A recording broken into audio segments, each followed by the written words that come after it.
Welcome, everybody, to John Robinson's FOR, which is the final oral review here at Fielding Graduate University, and his dissertations on audience attitude development and the maintenance of political talk radio.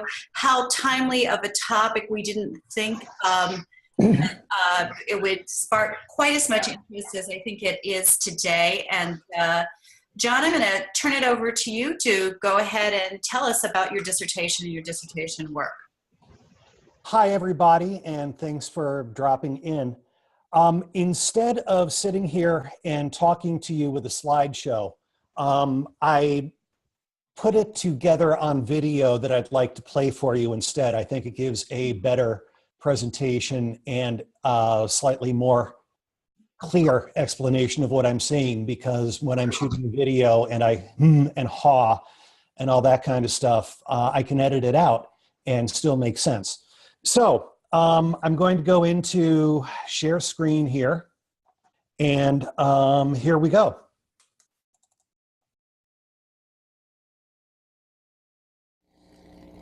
Hi, I'm John, and welcome to my amateur radio station W1NEB, which is in the basement of my house, but it seemed like an appropriate place to talk to you about audience attitude development and maintenance in political talk radio. This guy listens to conservative talk radio. I know this because when I ran against him for state representative 10 years ago, he told me to wait until all the local Rush Limbaugh listeners heard his ad on the radio and then flocked to the polls. As it turns out, I won that election. They didn't flock over. But we live in a really Republican town, and he won the next one, and the one after that, and the one after that. Here's why this guy might look familiar. He was the New Hampshire State Veterans Co-Chair for the Donald Trump campaign, where he made some colorful statements. This was one of them. Now, my man Al may not be the typical Limbaugh listener, but he does represent a group of them. They receive a persuasive message, they follow the talk host's leadership in political and social attitudes, and they form a community of followers. The entertainment they obtain amplifies and may even hide the persuasion they're accepting. And when the host is on the radio 3 hours a day, 5 days a week, over 600 stations coast to coast, his influence and his legion of followers represents an unprecedented power. The phenomena did not start with Limbaugh. In fact, the first national talk radio show was started by Herb Jepko in the 1970s. On his all-night show, he opened the phones to anyone who was awake, and he let them talk about anything except politics, religion, or other controversial subjects. Jepko's audience reached into the millions. They were mostly older people, and the appeal of his show was relief from loneliness and isolation. Listeners formed a relationship with the host and a connection to other listeners. They subscribed to the show's own magazine. They organized listener fan clubs in their own hometowns, and thousands of them flocked to national conventions. Fast forward a couple of decades to Rush Limbaugh, or as he calls himself lately, El Rushbo. Where Jepko created national call-in talk radio, Limbaugh is today's leading practitioner, as judged by audience size, revenues, and influence beyond the program. His show is dramatically different from Jepko's, but there are many commonalities. Listeners form connections with the host, join organized communities or clubs, and buy products the host creates, sells, or endorses. And just as importantly, there is reported to be a Limbaugh effect, through which the host shapes political and cultural attitudes up to and including how listeners vote in elections. That power of persuasion and its reach into political life makes understanding its foundations important. This study was designed to explore how listener groups form and how the host defines and manages norms of attitude and behaviors in these groups. It was developed as directed content analysis based on prior research and listenership of talk radio, existing talk radio literature, and research into the psychology of groups. It contained both quantitative and qualitative elements and is based on theoretical foundations that include the theory of media uses and gratifications, which suggests that media is a source of influence which varies according to why the audience chooses to use it. As examples, the content of a program may alleviate social isolation, and it can become a rallying point for people with the same needs. Political talk radio audiences have been shown to choose shows that express attitudes they agree with in accordance with Kahneman and Tversky's confirmation bias. In conservative talk radio, this frequently reflects discomfort with progressive politics. As Jepko showed, an audience can see itself as a unified group with mutual interests and goals. These groups become a source of social identification for members who, as a result, perceive motivation to promote and defend them. In political talk radio, the groups tend to be based on opposition to and threat from people with different political beliefs. The uses and gratifications theory also suggests the development of parasocial interaction between audiences and media personalities, through which listeners feel connection to personalities whom they perceive as attractive, similar, or sympathetic. The host is effectively the focal point of the group. Group identity theory also notes that groups tend to have norms of conduct. In the case of political talk radio, these are norms of attitude and belief. Norms are typically established by the archetypical group member, who in talk radio is the program host. These are expressed by the topics the host raises, the comments he makes, and his responses to callers who discuss them. Social learning theory suggests that listeners can learn group norms by observing the conduct of others, such as the host and the listeners who call in. They will be likely to emulate observed behaviors that result in success for others whom they perceive are similar to themselves, and they will refrain from behaviors that they have witnessed resulting in sanctions of similar others. Entertainment education suggests that people can be influenced by messages placed in entertainment content as opposed to in obvious arguments.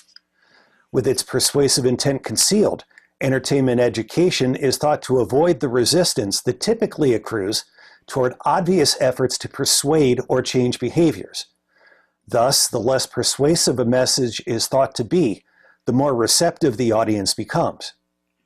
So here are the hypotheses. First, as predicted by group identity theory, hosts deliver messages that reinforce the audience as in-group members who are threatened by a rival out-group. Second, as predicted by group identity theory, hosts communicate norms of attitude and action that must be followed in order to maintain group membership. Third, as predicted by parasocial relationship theory, hosts simplify complex information for audience members, and as suggested by group identity theory, these simplified messages are constructed to reinforce group attitudes and norms. And fourth, as predicted by social learning theory, hosts reinforce adherence to group norms and punish deviance from standards of behavior or belief. Here's how I went about testing this. First, I gathered transcripts and recordings of the Rush Limbaugh show and identified hypotheses based on listenership and previous literature exploring talk radio. Then I developed codes that related these passages to the different hypotheses and validated these codes on a random sample of transcripts not from the experimental group. Then I revised the codes to obtain 100% coding, meaning that every item in the transcripts was allocated to one code or another. Then I coded the experimental sample, consisting of 7 programs drawn from the period surrounding the political conventions of July 2016. Then I performed quantitative analyses on the codes, including the number of code occurrences, the words per occurrence, and arithmetic and statistical tests based on these findings. And then performed qualitative analyses, including identifying key topics, examining connections among the topics, and then performing a close read of selected content. Here's an example of what the codes looked like in the Deduce software. You can see that each item was assigned to a different code. Things like caller and rush were listed as transcript artifacts, meaning things that were necessary for the transcription process, but didn't actually relate to the content of the experiment. And the text under rush is coded either argument or outgroup media, showing the media's difference in relation to the listener community.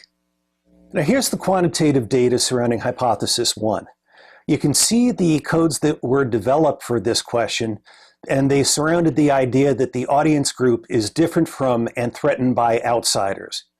These outsiders tended to be Democrats, the media, or general and nonspecific others. You can also see the number of instances where the host discussed each group, the number of words used, and the number of words per instance. The working assumption is that the more the host raised the topic and the more time he allocates to it as measured by the number of words used, the more it is emphasized to the audience. Words per instance also indicates whether the host tends to mention things in passing or go deeper into the topic when he raises it. Here's an example of a couple of the codes in this hypothesis. Outgroup threat Democrats are messages that frame conflicts in us versus them terms, describing Democrats as an opponent to the listener's interests or well-being, attitudes, or beliefs. And difference Democrats, statements positioning Democrats as outgroups different from the audience, but without indicating a threat to the audience group. And you can see a couple of examples of Limbaugh's comments that were coded under each of these categories. For hypothesis 2, archetypicality reflects the host representing himself as the ideal group member. Norm setting is establishing the rules for a group belief or behavior. Argument was originally envisioned as talk by the host that was not related to one of the codes, but it turned out to warrant a qualitative assessment, and that comes later. Simplifying is the idea of relating news or events to themes of the group. For example, the host claiming that some news stories prove Hillary Clinton is corrupt or that Democrats are destroying America. Hypothesis 4 codes relate to the way the host rewards callers who express support for show norms, punishes callers who violate them, or claims that other news or events endorse or validate show norms, essentially I told you so statements. And these codes catch the content in the show that doesn't relate to other hypotheses. Outside audio is sound clips the host plays. Obsequience is the typical caller opening such as, "Hi Rush, it's an honor to talk to you." Puffery is asides and comments related to the running of a radio show, like "We'll be back right after this message." And dialogue is back and forth with a caller that doesn't specifically relate to a show theme. Here's a graphical view of how these codes turned up. The purple section is argument, which was originally disregarded, but its quantity in proportion to the rest of the content showed that it really required examination. Here's a statistical view. Words per instance is the relevant measure here. The mean of words per instance is just over 90. The codes in white are significantly different from the means at the 0.05 level. The center column also shows the number of instances of each code relative to a mean of about 61 occurrences. Assessing the instances of code occurrences and the average number of words per instance gives a sense of the support for hypotheses provided by that code. Codes that occur more frequently and use more words are considered strong support for that hypothesis. Codes that occur less frequently or with fewer words provide weak support. Codes with very few occurrences or words provide no support, and so on. We can assign a numeric value to each of these levels and then use that in an arithmetic analysis of support for the hypothesis. Averaging the number score for each code in a hypothesis provides an arithmetic sense of support for that hypothesis. Based on that, we find weak to moderate quantitative support for hypothesis 1, weak to moderate quantitative support for hypothesis 2, only weak support for hypothesis 3, and weak quantitative support for hypothesis 4. However, the moderate support for rewards warranted further exploration. Now, we could have stopped here and called the hypotheses unsupported, but that would have been too easy and Don Polkinghorne would have been disappointed.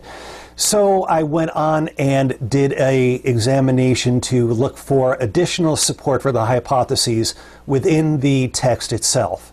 So the content coded as argument was examined for additional support. The text was fed into Lexomancer to look for key topics and connections. Then a close read was done on selected content to see what was being communicated. Consistent with the finding that Democrats were frequently cited as different from and threatening to listeners, Hillary was the largest single topic contained in argument, with progressives, Obama, and media close behind. Looking at connections among topics, nearly every subject was related to Hillary in some way. A lesser amount was related to Trump. This might be expected because the data was generated during the presidential conventions, but it strongly suggests that a close examination to determine the affect of these discussions was warranted.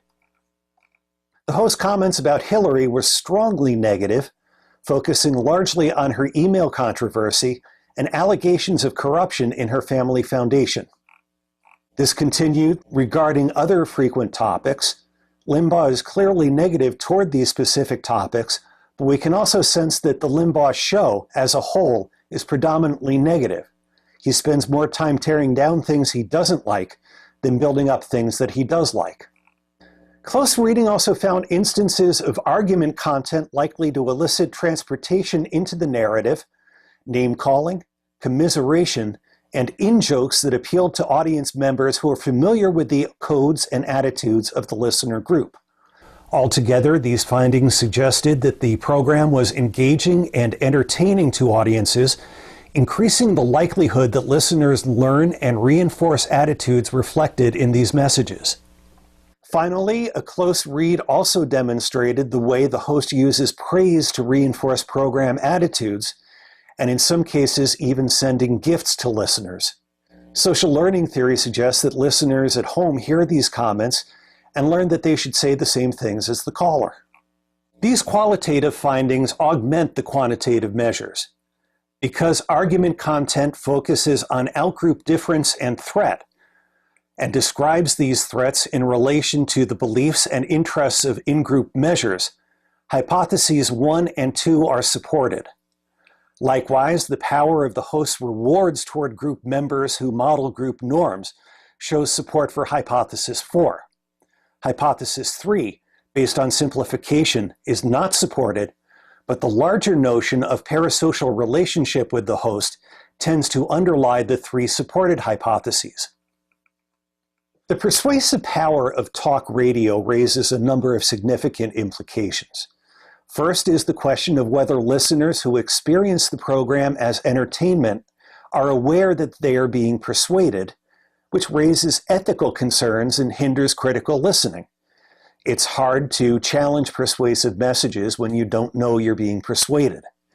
That's especially true in communities of believers like talk radio audiences, where phenomena at work include truthiness, which means that if something feels right, then reality doesn't matter, and wikiality, which suggests that if enough people agree with a statement, reality doesn't matter either. Limitations include generalizability. This study explored one talk show over one 6-week window, so it's unclear how well these findings would be replicated in a different show or a different period. The study also assumes a Limbaugh effect, meaning that listeners act on the host's messages. This has been suggested in the literature and is pretty well accepted, although some studies have failed to support it.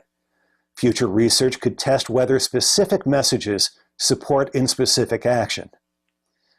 Finally, this study follows previous literature which hypothesized gratifications obtained by listeners, but these have not been studied through investigations involving the listeners themselves. Additional future research. It's likely that listeners think hosts say what they believe. However, Limbaugh considers himself a businessman first, and radio is his enterprise. Because of that, it's possible he just says things that will make a buck. Future research might explore the authenticity of messages and even whether it matters to listeners whether the host believes what he says or not. Parasocial relationships can exist with celebrities and also with the characters that they play. So would it matter if the Limbaugh on the air was a character played by a performer? It would also be interesting to explore how the persuasive power of today's talk hosts compares to earlier radio personalities such as rock and roll disc jockeys, who were considered style and culture mavens of their day. Finally, research should examine the contribution of celebrity to the host's persuasive power, which is to say, would an audience accept persuasive messages from a peer as readily as from a talk host? Or does the fact that the source is on the radio and popular with other listeners increase its credibility? The persuasive power of talk hosts also bears upon current policy issues, such as the dominance of conservative messages on broadcast talk radio, the question of reinstating equal time provisions of the Fairness Doctrine, media democracy, and the impact of ongoing media consolidation in restricting the messages that get on the air. As A.J. Liebling said, freedom of the press belongs to those who own one. So questions exist as to whether the electronic media is owned equitably and whether emerging media, such as online radio, can provide an adequate alternative to broadcasting for sharing different views. And that's the short version of a 100-something page paper. Let's go back to the Zoom conference now, and I'll be happy to answer your questions. Thank you, John. So, folks, let me just go through how we're going to handle the next part. First, we're going to take questions from the committee. We have all the committee members here, and then we'll open up to the rest of the group, and then finally a little customary formality at the end. So, Toby, you want to start? You want a drink, Toby? Sure. So I found this very interesting, and I do have some of my questions really had to do with, can you use this type of research as a foundation to start exploring other types of interaction between audiences, personalities, and channels? And I think in some of the comments that I had sent out previously, I was curious in particular about cable television, and I suppose the closest analogy would be some of the Fox personalities, you know, whether it's an O'Reilly or a Hannity, and I suppose on MSNBC you could be looking at Morning Joe. So, John, I guess my question would be, how could you see using this research for future research into these other types of channels and technologies, especially cable and cable news? Well, I think that the main application of it would be in the area of the relationships that people form with the hosts and the power that those relationships give the hosts. I think that you mentioned O'Reilly. The O'Reilly factor has actually been studied. I mentioned it in the literature review, both in terms of the structure of his program and his use of known and documented techniques of propaganda. But one thing that wasn't mentioned in that was the parasocial aspect, the aspect of connection between audiences and O'Reilly. And I think that that would be something that would be worth finding out. What do audiences feel? What do they think? In terms of the techniques involved, I think that the theoretical direction is probably applicable to pretty much any kind of program, but it works best in shows, I think, that are primarily monologue. You mentioned Morning Joe, which is, you know, it's Scarborough pontificating and some people arguing, but I think it would be difficult to do the same kind of analysis of a conversation between multiple people. As I mentioned, the main element of the Limbaugh study turned out to be, I didn't put my bike back on, turned out to be the argument section, which was basically Limbaugh going off on his own. And I think that that kind of fodder, wherever it exists, whatever kind of show it's in, is good fodder for this kind of study. Okay. Could I have one follow-up also, please? Of No. course you can, but I do want to apologize. I didn't let everybody know that you are John Robinson's external, Dr. Toby Berkowitz. Did I say that correctly? And Yes. you're a professor in communications in Boston, correct? Boston University? Yes, I'm an advertising professor in the College of Communication at Boston University, exactly. Thank you. So I guess then my next question would be, one of the, I think, more unique aspects about Limbaugh is there's rarely, from what I can perceive, disagreement from the call-in listeners, and I think you discussed the reasons why. Would it be different for a program, not necessarily with call-in listeners, but just that's much more argumentative and conflict-driven? And these are the shows that you had just mentioned in my previous question.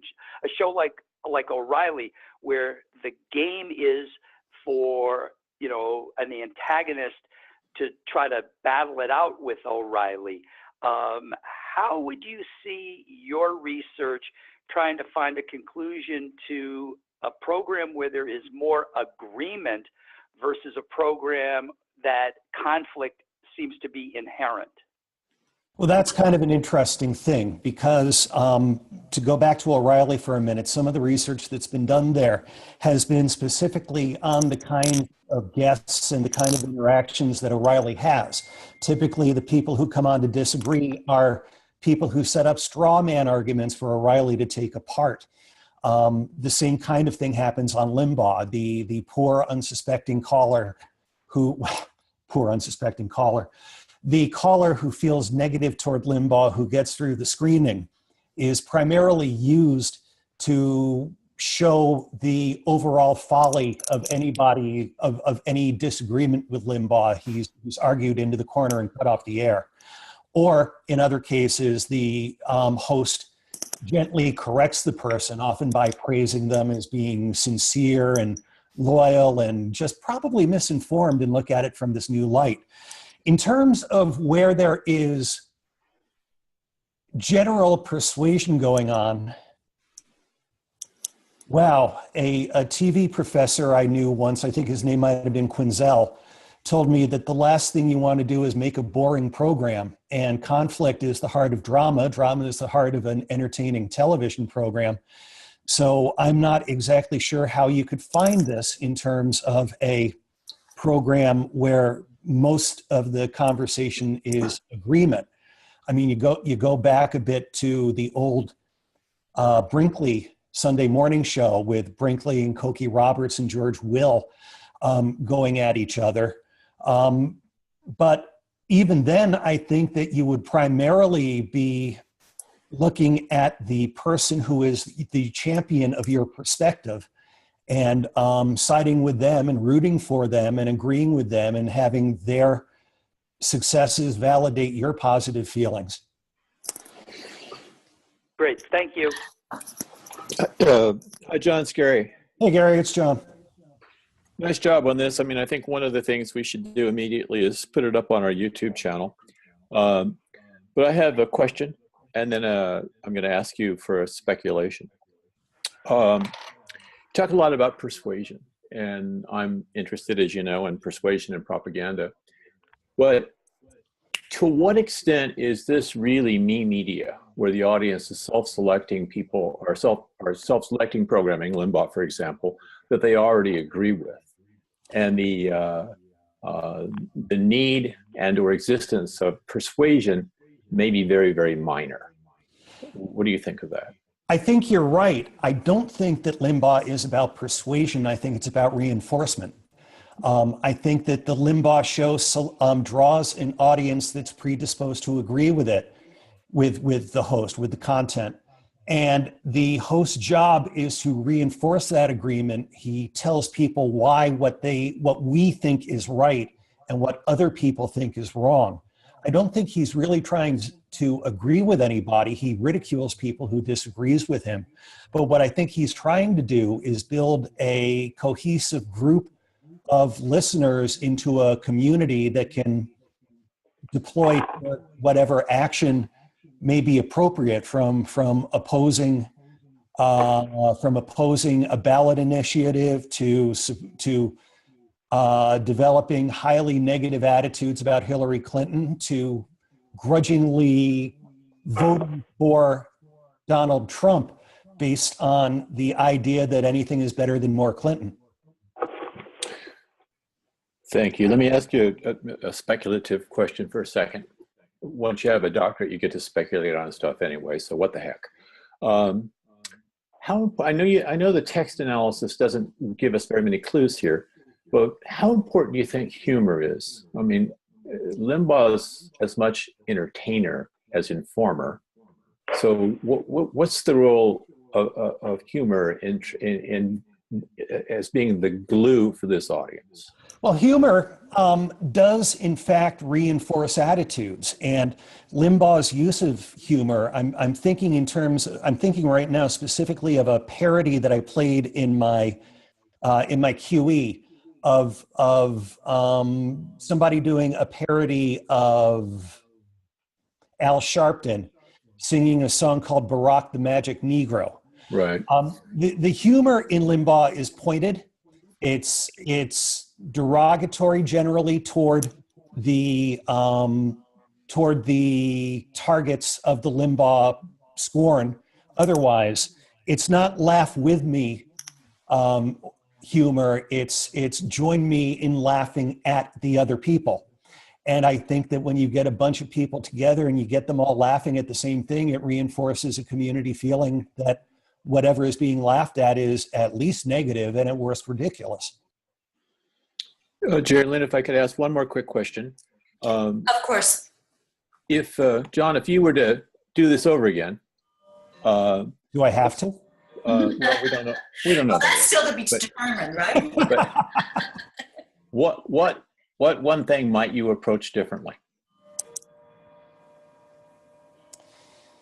Well, I don't think you're asking me to apply the lessons learned through it to how I would do it again. I mean, for example, my initial thought was that argument was insignificant, and argument turned out to be the most significant element of what the Limbaugh Show does. All the other aspects of in-group development, out-group threat, hostility, and other things are all apparent in argument, as well as in categories that, or as well as in places such as dialogue with callers and others. If I were to do it again, and if I had infinite time and infinite resources, I think that I would like to include multiple programs. Way back in the proposal stage, Dan and Jerry and I talked about the possibility of including, God, somebody's going to have to help me out, the Laura Ingraham. I can never remember that name, thankfully. In the corpus of data being analyzed to see how to compare and contrast the techniques that Rush and Laura versus Rush, or a male versus a female, and other variables apply. But I decided then to stick with Limbaugh because he is the archetypical talk show host. Most of the other talk show hosts start with the foundation of Limbaugh and try to develop something on their own or of their own. Glenn Beck, for example, started at Limbaugh and went off the edge. So if I had the time and the resources, I would like to do more shows. And I would like to do a comparison with the persuasion that existed when Wolfman Jack would say it was uncool to be out rioting or something like that, and the riots would stop.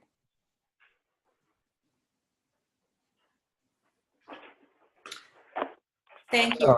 Gary, are you done? Should I move on to Dan now? Dr. Dan Sewell is... Yeah, I'm done. Okay. Is John's methodologist. Dan, do you have any questions for John? Sure. First off, thanks, Gary. You just asked John with your last question, the first one I wanted to ask him. So John, first, apology following up with you on the statistical idea that we discussed in email. and we will talk about it at a later date. Right. I thought this was a beautifully done piece of research. It was very creative in your approach to the method, in your approach to the analysis, and so I applaud you for that.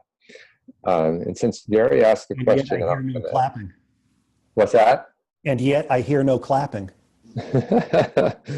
Everybody's on mute. They have to hold their applause. I'm not letting them do that. Yeah. Yeah. And when I see you at graduation, I'll expect the drink that you're teasing me with right now. The question that I would ask is that, going back to the beginning of our discussions about this, you were really focused at least in one level, in one way, on the idea of inoculation, based on what you might ever find out of these kinds of research. And so I'm wondering if you care to speculate in that area now, based on what you've learned from your research. Inoculation is basically the idea of being warned that somebody is trying to persuade you and giving you arguments that can be used to counter the persuasion that you're receiving. The more I think about inoculation, the more I think that it is an element of critical thinking rather than a tool or phenomena that exists on its own. I think that one way that people who listen in a transported way to the Limbaugh show and are accepting messages that they may not even realize they're getting, they think they're being entertained, but their attitudes are being hardened. One way to combat that would be to find a way to inform them that they are being persuaded.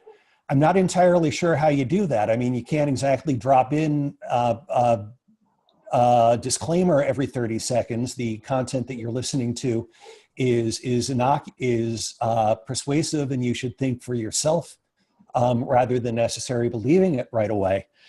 But I think that comes back in terms of mass media anyway to the questions of equal time and equal access to media, whereby at least a community has an option of being exposed to opposing content or different perspectives.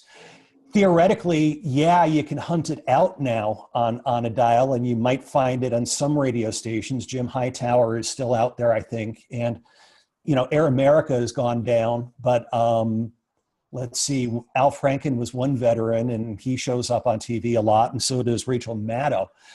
But I think that the basic idea that I'm driving at is when you tune through the AM dial in your car, and some people actually still do that, you go from one conservative voice to another conservative voice to another conservative voice. And it would be nice if there were at least one or two liberal or mainstream voices to space them out a bit. Thanks, John. And I will follow up with you about that other idea. Definitely, I do want to look at that. Yeah. Okay, Jerry Lynn, that's it. Thank you. So John, your committee has done an excellent job because they've asked many of those questions, I think, that were possibly dangling out there, and then you've done you've done a very good job in answering those. So I think maybe I would just want to follow up that conversation you were just having with Dan and talking about that idea of if that Rush Limbaugh model is so strong, and it is the model that is transferable, I'm curious why we're not seeing copycats of different persuasions, and what your thoughts are on that. Well, I think the main reason is you have to find an audience that's interested in it. Mass media is a profit-seeking business. There was once, as I just mentioned in passing, Air America was a radio network that was it had Franken as comedian before he ran for the Senate. It had Rachel Maddow. It had various other people on it, but nobody listened.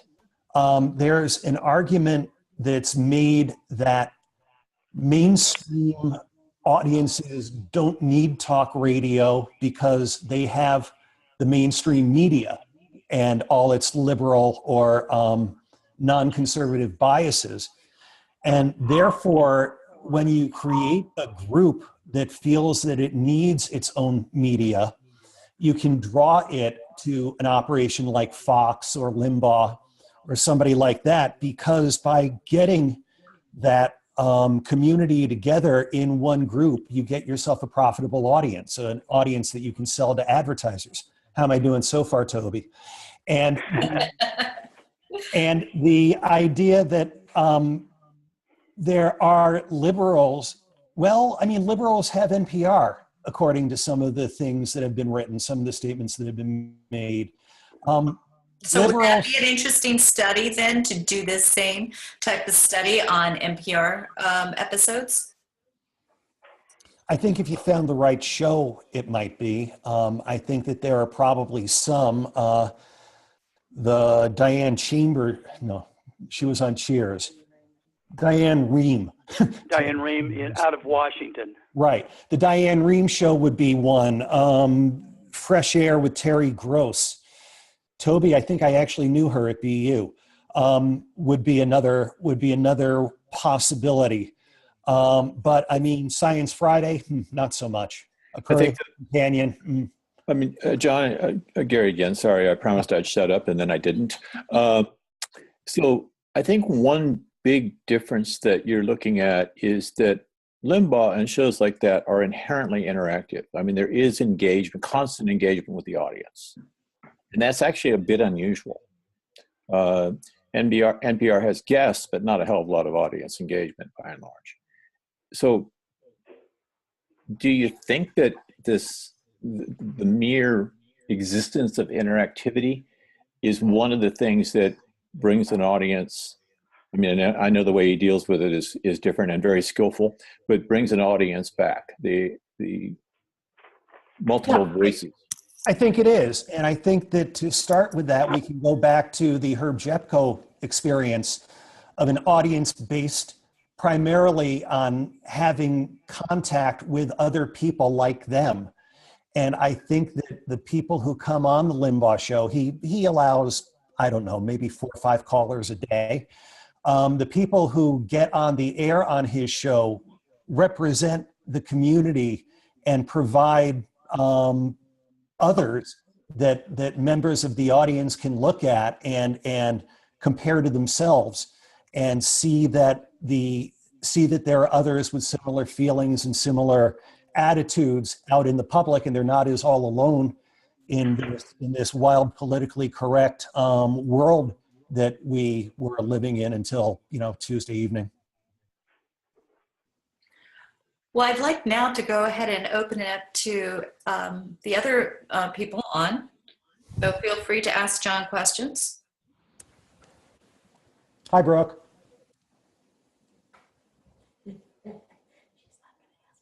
Hi, Starshine. Hey, John. It's Sean talking. Hey, Sean. How you doing? I'm doing good. How are you? I'll let you know in about 15 minutes. I'll turn my video on here. I was listening to the conversation you were just having about NPR and the possibility of the study there, and I'm curious as to your opinion. You mentioned Diane Rehm and Terry Gross. Is that really comparable to a Rush Limbaugh, or is something more like On Point, or like something that could be done more in line with what your findings were here? There are 2 types of call-in radio. I can't remember off the top of my head who found this, but I could send you the citation if you want it. One is called call-in radio, basically, and that's what an On Point is. It's a situation where the host is a moderator who kind of keeps a conversation flowing, may direct it in some regards, but whose primary function is to bring in the callers who are discussing it. Whereas there's also talkback radio, or which is what Limbaugh represents, where callers are given an opportunity to talk back to the host, but the bulk of the show is not the host talking to callers, and is certainly not callers talking to other callers. So I'm having a hard time thinking of a good comparison on the liberal side, if only because to be comparable to Limbaugh, you'd have to find a liberal program that was equally harsh and derogatory and negative toward outgroup members, toward their rivals. If Jon Stewart's Daily Show had not been an equal opportunity offender, I'd go there. But otherwise, I'm having a really hard time imagining. I haven't yet come across an exemplar that we could use. Is it possible that the definition in the field has moved so far to the reactionary side that we find the middle being defined as left as opposed to the actual left as traditionally thought? Yeah, the middle is largely empty. I think that as the recent unhappiness across the country showed, there is a extreme right and an extreme left, and the metaphor that used to be used about elections being played between the 40-yard lines on a football field, I don't think there's very much anybody there at the 40-yard lines anymore. I think that that is one example, but there is also a point that suggests that conservative media lives on the radio, liberal media lives on the internet, which is a problem because ideally you'd like to have some kind of dialogue and some kind of coming together and hashing out to a mutual understanding. But I don't think the forum currently exists, and I don't think the desire currently exists. I think that the communities are so balkanized that they have the kind of negative attitudes toward each other that Limbaugh cultivates and reinforces, and they don't really want to find common ground. They just want to exterminate each other. Of course, I could be wrong. I accept it. Thank you. Are there others? Some other comments? Exactly. Gary just said the technology exists, the desire doesn't. And I think that's exactly right. And I think that to some degree, the development of social media is providing similar content to alternative viewpoints. But because it's selective, it's a pull media. It doesn't get pushed to you, so you find it on your dial. You have to go out and know it's there, or at least hunt it down and then tune to it. You have to be motivated. And I think that part of the problem that exists politically, and I'm not trying to get a degree in political science, unfortunately, maybe my next one, is that the people don't have the content of multiple perspectives being pushed toward them so that they're exposed to it casually or even accidentally. You got to go find it if you want it. Hey, John, this is David Peck. Congratulations. Hey, David. Thank you. It's interesting, and I want to transition from same medium but different genre. In Los Angeles, on sports radio, local sports radio, we've adopted a new afternoon host, Fred Rogan, and he's actually a popular, well-known national figure. But what's interesting about him is in the last 3 to 4 weeks, he's become very Rush-ish, very controlling, and very demeaning of his audience. And what I find interesting is that what you're sharing is no different than what's being found in this situation. And I'm not sure why I'm at. Maybe mute your speakers, David. I'm starting to feel like I'm at a Jimi Hendrix concert with back here. David, we lost you. Can you try again? Yeah, can you hear me? Oh, now much better. Yes. So I find it interesting that the controlling mindset in a different genre has warranted the same kind of results.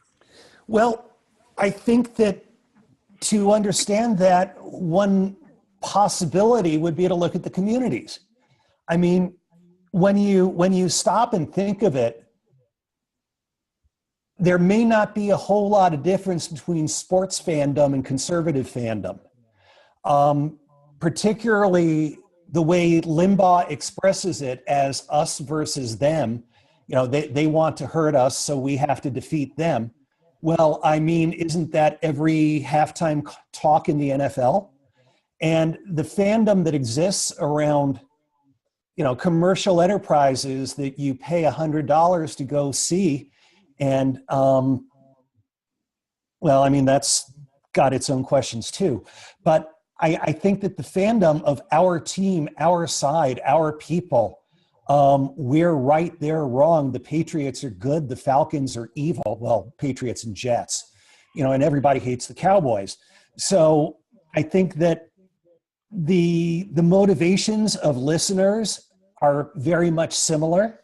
They want to be reinforced and praised and come together in a community of people who think the same way as they do.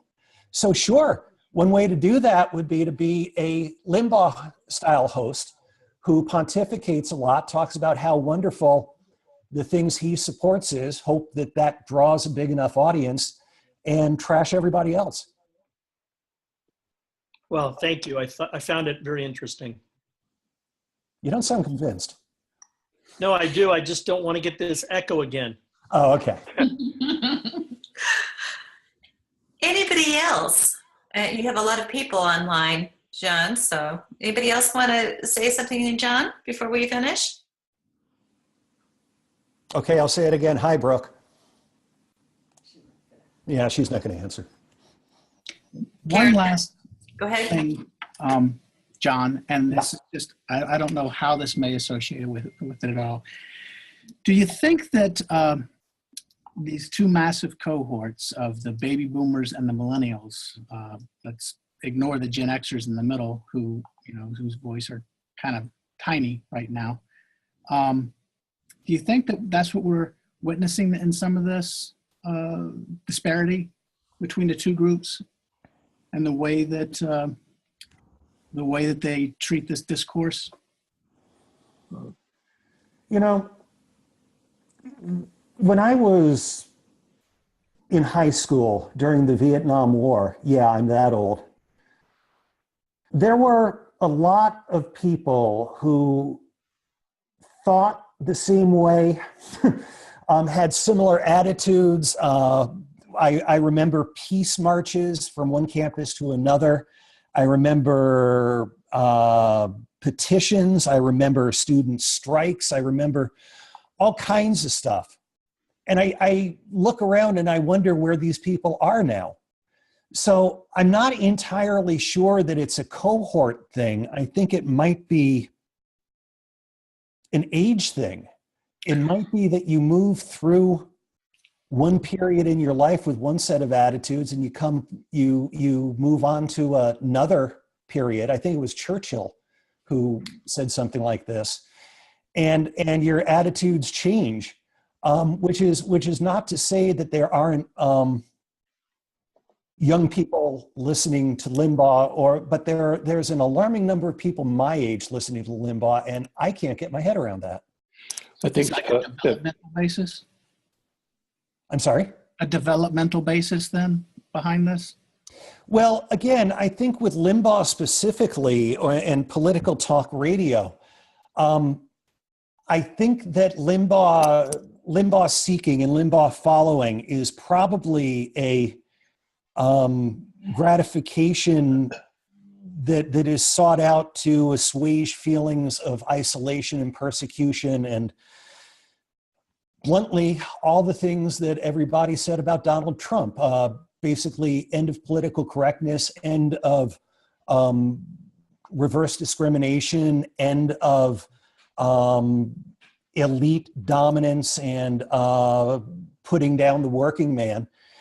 And I think there are people, I'm sure that there are people who feel that way. Whether it's valid or not, I probably can't get into right now.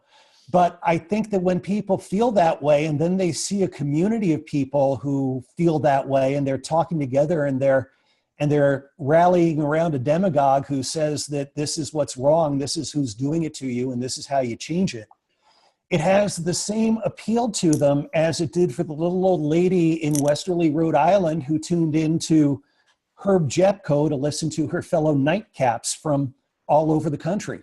I think it's just a psychological reward for a need of isolation, self-worth, and need for connection. I think, John,